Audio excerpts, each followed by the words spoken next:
साथियों एक बहुत जबरदस्त चीज इंडियन पॉलिटी से नहीं इकोनॉमी से जुड़ी हुई चीज और भी है एक, और वो क्या है? Bad bank. साथियों bad boy, bad image, bad शब्द हमने बहुत जगह सुना है ना? हर चीज के पीछे बैड लग जाता है तो मन में आता है कि यार ये तो कुछ गड़बड़ी होता होगा, लेकिन पहली बार आप समझेंगे कि बैड शब्द भी अच्छा होता है। और बैड बैंक का निर्माण खुद सरकार कर रही है, यानी सरकार एक ऐसी बैंक बना रही है जिसका नाम ही बैड बैंक है। गंदी बैंक है, बेकार बैंक। सरकार बना क्यों रही है फिर? अगर बैड बैंक ही बनाना है तो फिर लॉजिक क्या है बनाने का? आइए चर्चा करते हैं। बहुत ही शानदार कंसेप्ट है और इकोनॉमी का बेहतरीन कंसेप्ट है कि सरकार क्यों बना रही है बैड बैंक और बैड बैंक के फायदे क्या होंगे, क्यों बनाए जाने की बात होती है। चलिए आपको कुछ बातें समझाते हैं, फिर बैड बैंक के बारे में बताएंगे। खबर को आप इस प्रकार से समझने की कोशिश करें कि ये इशू रिलेटेड टू प्लानिंग है। यूपीएससी के अंदर जीएस पेपर 3 का ये पार्ट है, इंपॉर्टेंट है। Indian economy and issue related to planning है, महत्वपूर्ण है, इसे जरूर पढ़िए। आइए चर्चा करते हैं। What is good about a bad bank? Bad bank के बारे में अच्छा क्या है, इसको समझने के लिए ना मैं आपको कुछ बातें समझाऊंगा, क्योंकि न्यूज ये है कि भारत सरकार ने 30,600 करोड़ रुपए बैड बैंक के नाम पर निकाल दिए हैं। 30,000, लगभग 30,500 करोड़ रुपए बैड बैंक को दे दिए कि लो भैया तुम रखो पैसा वैसा जो भी है तुम रखो। आज इस कहानी को सुनेंगे, लेकिन इससे पहले 2 किरदार आपको जान लेने चाहिए। उनमें से एक किरदार का नाम है साथियों IRCL और दूसरे का नाम है NARCL। यहां पर 2 चीजें आपको आज की कहानी में पहले ही समझ लेनी होंगी। एक का नाम है National Asset Reconstruction Limited, National Asset Reconstruction Limited, और दूसरी का नाम है India Debt Resolution Company Limited. ये 2 चीजें आपको याद रखनी है। अब इन दोनों बातों को आपको समझना होगा। ये 2 शब्द हैं NARCL और IDRCL। यहां पर मैं लिख देता हूं, 2 टर्म है NARCL और दूसरा टर्म है यहां पर IDRCL। दूसरा टर्म है IDRCL। फुल फॉर्म मैंने लिखित में दे दी है, बस आप इन्हें समझ लीजिए। ये 2 कंपनी है भारत सरकार की। इन दोनों को अगर मिला दिया जाए तो मिलकर बनता है बैड बैंक। तो आपसे पूछा जाए व्हाट इज बैड बैंक, तो आंसर है NARCL प्लस IDRCL, दोनों को मिला दिया जाए तो बैड बैंक का निर्माण होता है। अब सवाल की तरफ बढ़ते हैं साथियों। ये NARCL क्या है, NDRCL क्या है, ये भी सिखाऊंगा, लेकिन इससे पहले बैड बैंक की जरूरत क्या है, काम क्या करेगी, किस प्रकार से काम करेगी, ये सब सीखते हैं। इसे समझने के लिए कुछ बेसिक बातें सीखते हैं। जैसे मान लीजिए कि आपने किसी बैंक, पहले बैंकिंग को समझना जरूरी होगा। असल में आप बैंकिंग समझेंगे तो ही बैड बैंक समझेंगे। देखिए मान लीजिए कि ये कोई बैंक है, इस बैंक के अंदर आपने अपनी तरफ से पैसा जो है वो जमा कराया। पहले तो समझ में आना चाहिए ये वाली बात कि बैंक पैसा कैसे कमाती है। मैंने अपनी क्लास में मल्टीपल टाइम सिखाया है, फिर भी मैं एक बार के लिए आपको जल्दी से रिवाइज करा देता हूं ताकि आप इस बात को बेहतरीन तरीके से समझ पाएं। मान लीजिए कि ये आप हैं, ये मैं हूं, ये कोई मैडम जी हैं, है ना, ये कोई बच्चा है, कोई भी लोग है ना, ये कोई कंपनी है, और इन सबने साथियों क्या किया, अपने द्वारा पैसे जो थे वो एक बैंक में जाके जमा कराए। बैंक में क्यों जमा कराए साहब? बैंक में इन्होंने डिपॉजिट किया। क्या किया? इन्होंने डिपॉजिट किया। क्यों डिपॉजिट किया? क्योंकि यह कहा गया था इन्हें कि आप एक बार पैसा जमा कराओ, फिर देखो हम आपको ब्याज देंगे, हम आपको ब्याज देंगे, इंटरेस्ट चुकाएंगे, लोड मत लो। मैंने तो पैसा इसलिए जमा कराया कि मेरा 100 रुपया जब मैं जमा कराऊं तो बैंक मुझे 105 बना के दे दे, यानी 100 को बढ़ा करके दे दे। बोले ठीक है साथियों।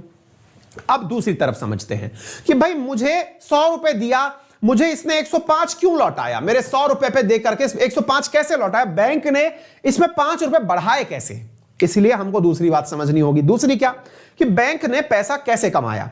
ये बात मैंने मल्टीपल टाइम समझाई है, लेकिन बैड बैंक समझने के लिए आपको इसी बैंक को बैड बैंक कहना नहीं है, कुछ आगे की बात है, जरा ध्यान से सुनिएगा। अब इधर देखिए, अब क्या हुआ, इस बैंक ने यह मालूम कर लिया कि अगर मुझे अंकित अवस्थी को या फिर इन लोगों को पैसा 105 रुपए लौटाना है तो पहले पैसे कमाने भी तो होंगे। तो बैंक पैसे कैसे कमाएगी? बैंक ने हम जैसे कुछ लोग और ढूंढे। मान लीजिए कि यहां पर ढूंढा साहब एक और व्यक्ति, एक और महिला, ऐसे ही एक बच्चा, 2-4 कंपनी, इन सबको पकड़ लिया। ऐसे ही पकड़ करके इनसे कहा कि तुम्हें पैसे की जरूरत है क्या, मूलधन की जरूरत है क्या? देखिए ये डिपॉजिट जो है ना, ये असल में प्रिंसिपल है, हमारा प्रिंसिपल अमाउंट है ये। बोले तुम लोगों को पैसे की जरूरत है क्या? इनने कहा हाँ हमको पैसे की जरूरत है। बोले एक काम करो, मैं तुम्हें 100 रुपए देती हूं, इसने कितने रुपए पकड़ा दिए? 100 रुपए। पर तुम लोग मुझे पैसे लौटाने की जब बात आए तो तुम लोग मुझे 110 रुपए लौटाना। तुम लोग मुझे कितने रुपए लौटाना? 110। मतलब बैंक एक ऐसी संस्था हो गई जिसने इसका पैसा इस तक पहुंचा दिया, लेकिन खुद ने बीच में 5 रुपए का कमीशन कमा लिया। इसने बीच में कितने रुपए का कमीशन कमा लिया? 5 रुपए का कमीशन कमा लिया। यानी कि बैंक और कुछ नहीं है, यह केवल एक बिचौलिया है जो आपके पैसे को किसी अज्ञात व्यक्ति को देता है और आप ही को नहीं पता है। यानी कि इसने जब 100 रुपए किसी को दिए थे तो वो लोन के नाम से दिए थे। ठीक है, अच्छा अब एक शब्द ऐड करते हैं, इस बात को ऐसे समझिए साथियों, जब आपने यहां पर पैसा जमा कराया था ना, तो बैंक में आपका जो पैसा जमा कराया था वो बैंक की जिम्मेदारी थी कि आपको वो 105 रुपए लौटाए। अगर बैंक आपको पैसे नहीं लौटा पाएगी तो ऐसी बैंक को फेल कहा जाता है कि बैंक फेल हो गया। बैंक आपका पैसा लौटाए, इसका मतलब यह है कि बैंक को हमेशा यह एहसास रहे कि मैंने इनसे पैसे लिए थे। पैसे का दायित्व बोध इसे हो, इसे कहा जाता है लायबिलिटी। इसे क्या कहा जाता है? लायबिलिटी, यानी जिम्मेदारी। बैंक की जिम्मेदारी क्या है कि वो आपके जो पैसे जमा किए हैं उसे वो अपनी जिम्मेदारी समझे। अच्छा साथियों, अब क्या हुआ? अब साथियों, बैंक जो है इस लायबिलिटी को आगे ट्रांसफर करती है एसेट के रूप में कि आप हमसे लोन लो और पैसा बना के दो। ठीक है, गड़बड़ क्या हो जाती है? सुनने में तो बहुत जबरदस्त स्कीम लग रही है, यार काश हम भी बैंक बना लें, खूब पैसा कमाएंगे। दिक्कत क्या होती है साथियों? दिक्कत यह होती है कि कई बार बैंक को ये लोगों को पैसा लौटाना है, ये तो समझ में आया, लेकिन जिनको बैंक ने दिया था वो लोग पैसा नहीं लौटा पा रहे। बैंक ने इनको 100 रुपए दिए थे, इनसे उम्मीद थी कि ये 110 रुपए लौटाएंगे, ये भाई साहब लौटाए ही नहीं। ये पैसे दबा के बैठ गए कि नहीं लौटा रहे, जाइए क्या कर लेंगे आप। तो 110 रुपए लौटाने की बात थी जनाब, ये लौटाए नहीं पैसा। अब ये पैसा नहीं लौटाए तो इधर की तरफ बैंक की सांस ऊपर नीचे होने लगी। फिर आप पूछेंगे सर बैंक पागल थोड़ी है, इनको अगर पैसा दी थी तो कुछ गारंटी में भी तो रखी होगी, ऐसे ही थोड़ी दे दिया होगा। यह बात आपने सही पूछी।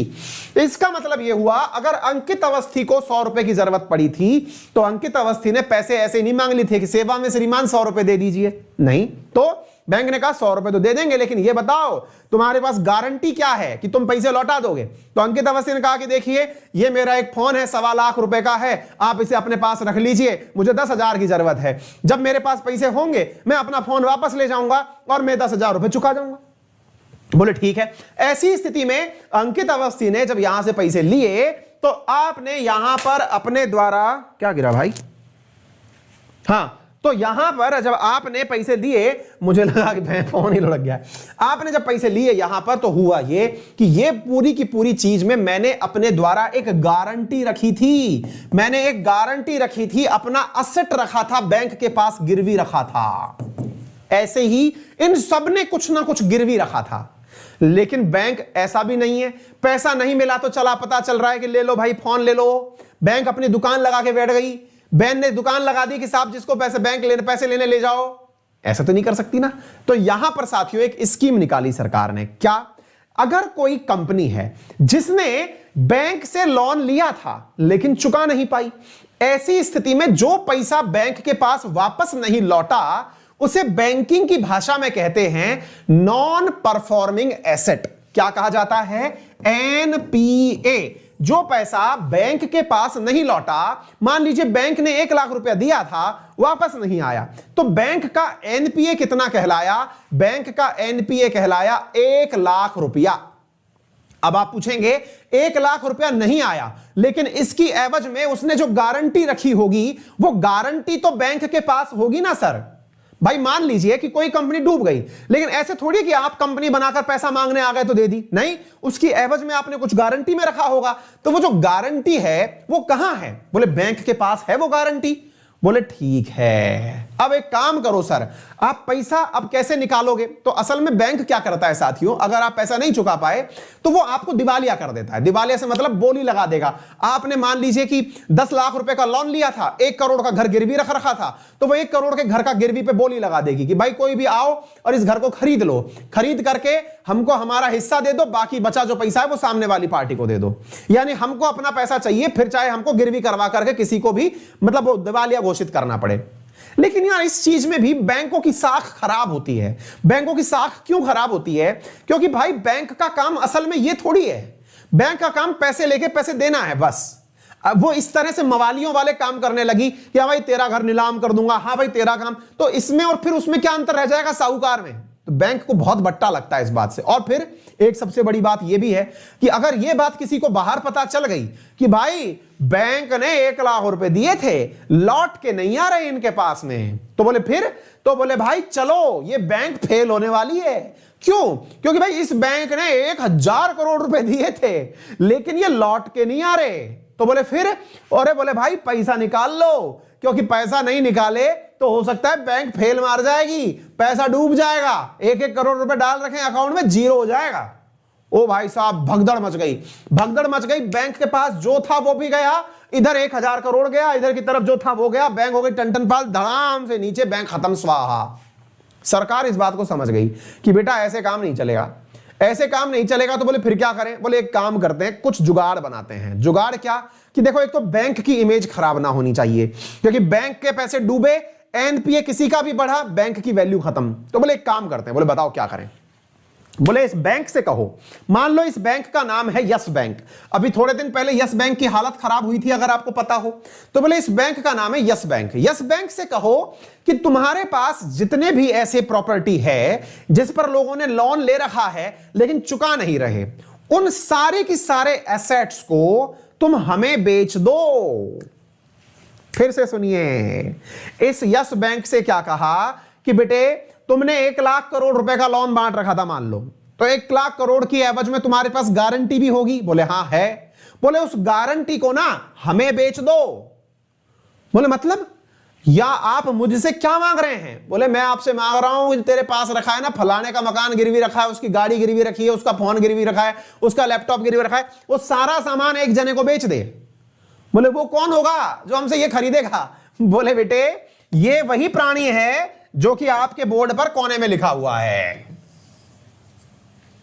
इसका नाम है NARCL। फुल फॉर्म क्या है इधर देख लीजिएगा, national Asset Reconstruction limited, NARCL। बोले एक काम करो, इसने ये सारे की सारे जो कि नॉन परफॉर्मिंग एसेट्स थे इनको परचेज कर लिया। किससे? यस बैंक से। बोले जा तू मुक्त रह। बोले सर परचेज कर लिया तो पैसे तो दो, आपने ये माल ले लिया लेकिन मुझको तो कुछ नहीं मिला। बोले पैसे चाहिए? बोले बता कितने रुपए मिलने थे तेरे को इन लोगों से? बोले सर मुझको 1 लाख रुपया मिलना था। बोले 1 लाख रुपया मिलना था, चिंता मत कर, ये पकड़ 15 लाख रुपए, तो 15,000 रुपए तो तू अभी ले ले, यानी 15% तो तू अभी ले ले, और बाकी बचा जो 85% है ना, 85%, वो जब हम ये माल बेच देंगे, है जब हम ये वाला माल बेच देंगे मार्केट में, तो उस समय जो पैसा आएगा उससे तेरा 85% भी लौटा देंगे, उससे तेरा 85% भी लौटा देंगे। लोड मत ले, फिलहाल 15% ले और काम चला, अपनी इमेज सुधार, ऐसे लोगों को लोन मत दिया कर जो नहीं लौटाएं। बोले ठीक है सर, 85% दे दोगे ना? बोले दे देंगे। फिर आप पूछेंगे सर एक बात बताइए, अब इसका माल बेचेगा कौन? क्योंकि इसने इतना बढ़िया माल इकट्ठा कर लिया, अब बेचेगा कौन?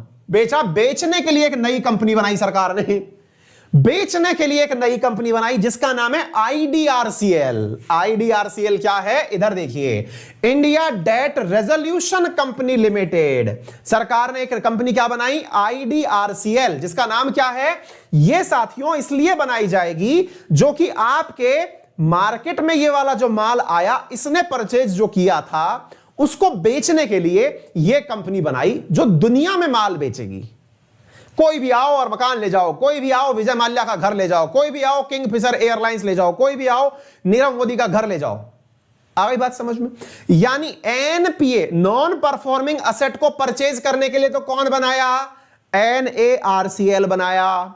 और बने हुए NARCL को बेचने के लिए कौन बनाया? यानी बने हुए जो माल को बना NPA था उसको बेचने के लिए IDRCL बनाया।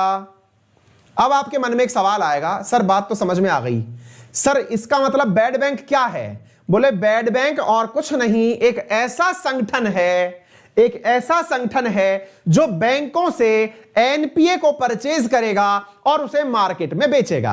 अगर आपको यह बात समझ में आई हो तो एक बार जल्दी से वीडियो को लाइक कर दीजिए और मुझे बता दीजिए कि आप इस बात को समझ पाए हैं। चैनल को सब्सक्राइब शेयर करना बिल्कुल ना भूलें। जल्दी से मुझे बता दीजिए कि आप इस बात को समझ पाए हो। अगर आपको यह बात समझ में आई तो इससे एक और बात मजे की सीखिए। फिर आप पूछेंगे कि सर एक बात बताइए, बाकी तो सारी बात समझ में आ गई, लेकिन ये NARCL 15% पैसा देगा कहां से? हैं? इसके पास कहां से आ गया पैसा? ये भी तो सरकारी है, ये कहां से पैसा ले आया? 15% देने के लिए इसको किसने पैसा दे दिया? यही तो न्यूज पढ़ानी थी। अरे भैया यही तो न्यूज पढ़ानी थी। क्या ये देखो प्रभु, यही तो न्यूज है सारी। 30,600 करोड़ रुपए भारत सरकार ने इसी को तो दिए हैं महाराज। ये NARCL जो है इसको पैसे दिए हैं 30,600 करोड़ रुपए कि तुम ये पकड़ो और मार्केट से माल खरीदो और खरीद करके उन्हें बेचो और बैंकों से लोन का माफी करवाओ। आ गई बात समझ में? 30,000 करोड़ रुपए क्या हैं? ये है। इससे सरकार को उम्मीदें हैं कि अगर ये काम कर गया तो 2 लाख करोड़ रुपए के बैड लोन परचेज कर लिए जाएंगे। 30,000 करोड़ से 2 लाख करोड़ के कैसे कर लेंगे यार सर? ये कैलकुलेशन समझ में नहीं आती एक तो हमें। अरे महाराज 30,000 करोड़ 15% है। 30,000 करोड़ 15% परचेज करने के काम आएगा कि नहीं? अभी क्या सिखाया था? इकोनॉमिक्स की कोर कंसेप्ट सीख रहे हैं आप। ये 15% परचेज करने के काम में आया था। 85% तो तगादे में ही चल रहा है, यानी कि 85% तो माल बिकेगा तो मिलेगा। 85%, ये 15% है। कितना? 15% कितना है? 30,000 करोड़। तो भाई 15 का 15 5 75 15 6 90 6 टाइम्स ज्यादा का आप माल परचेज कर पाओगे। 85% का वैल्यू तो बाद में लौटाना है, यानी कि 2 लाख करोड़ तक का माल परचेज कर लोगे अगर आपके पास 30,000 करोड़ है तो। यानी कि ये जो संस्था बनाई है आपने NARCL, ये 2 लाख करोड़ के बैड लोन परचेज करेगी। बैंकों को तो एकदम मतलब मस्त काम हो जाने वाला, एकदम बढ़िया, और बढ़िया से पैसा बेचेंगे ये और बेच करके पैसे कमाएंगे और काम चलाएंगे। उम्मीद है आपको बेहतरीन तरीके से बैड बैंक समझ में आ गई होगी और ये भी समझ में आ गई होगी, अंदर से फीलिंग आ रही होगी, सर अच्छी बात है, ये तो बुरी बात तो नहीं है। और जब बुरी बात नहीं है तो भैया अखबार वाले पागल थोड़ी हैं, इन्होंने भी लिखा है what is good about bad bank. Bad bank में अच्छा क्या है? तो ये है ये अच्छा। उम्मीद है सभी साथियों को, प्यारे साथियों को बेहतरीन तरीके से कंसेप्ट समझ में आ गया होगा।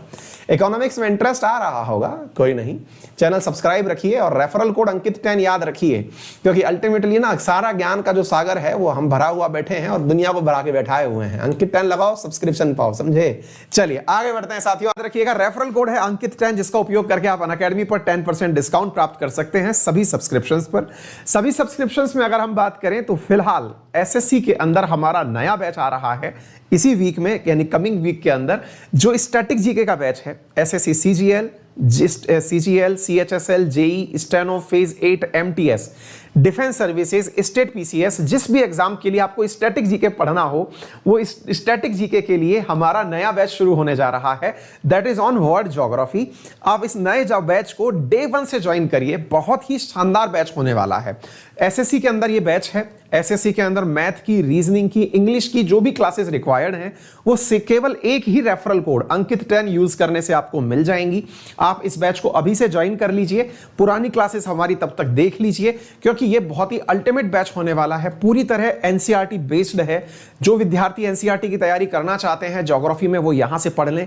इसके तुरंत बाद इंडियन ज्योग्राफी आएगा, इंडियन पॉलिटी आएगा, बहुत अल्टीमेट बैच है, डे 1 से शुरू हो रहा है, तो इसे ज्यादा से ज्यादा ज्वाइन कर लें, क्योंकि आपको यहां पर स्टैटिक जीके की सारी परेशानियां दूर करने का वन स्टॉप सॉल्यूशन हम देने वाले हैं। करना क्या है? गूगल प्ले स्टोर से अनअकैडमी लर्निंग ऐप को आप अपने मोबाइल में इंस्टॉल कर लें, वहां से आप अपने लिए गोल सेलेक्ट कर लें, SSC एग्जाम गोल सेलेक्ट करके सब्सक्रिप्शन परचेज कर लें। एक और चीज, यदि आपको किसी भी प्रकार की सुविधा की आवश्यकता हो, कोई सहायता की आवश्यकता हो, तो आप हमें हमारे नाम से टेलीग्राम पर सर्च करके पूछ सकते हैं, किसी भी प्रकार की क्वेरी को सॉल्व कर सकते हैं। फिलहाल के लिए इतना ही, मिलते हैं फिर। हाँ, एक चीज और याद रखिएगा, कल सुबह कोशिश रहेगी कि आप लोगों का RNA का टेस्ट ले लिया जाए। मैं आपको इसी जगह शॉर्ट वीडियो के माध्यम से इन्फॉर्म कर दूंगा। थैंक यू सो मच, अपना ख्याल रखें।